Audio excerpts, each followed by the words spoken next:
ഈശോ മിശിഹായ്ക്കും സ്തുതിയായിരിക്കട്ടെ. അരുൾ ചെയ്യപ്പെട്ട വചനം.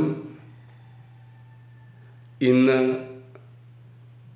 ദൈവം നമുക്ക് നൽകുന്ന അരുൾ ചെയ്യപ്പെട്ട വചനം ഏശയ്യായുടെ പുസ്തകത്തിലെ 58-ാം അധ്യായത്തിലെ 6ഉം 7ഉം വചനങ്ങളാണ്.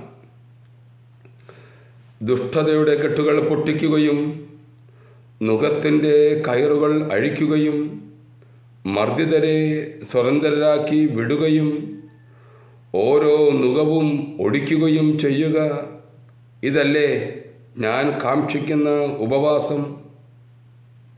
വിശക്കുന്നവനുമായി നിന്റെ അന്നം പങ്കിടുകയും അലയുന്ന അഗതികളെ വീട്ടിൽ സ്വീകരിക്കുകയും നഗ്നനായി കാണുന്നവനെ ഉടുപ്പിക്കുകയും സ്വന്തക്കാരിൽ നിന്ന് ഒഴിഞ്ഞ് മാറാതിരിക്കുകയും ചെയ്യുന്നതല്ലേ അത്.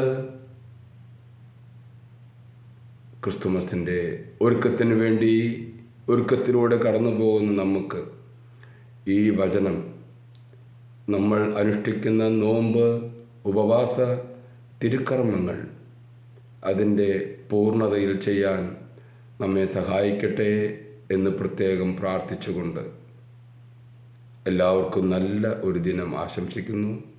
കർത്താവ് നമ്മെ അനുഗ്രഹിക്കട്ടെ.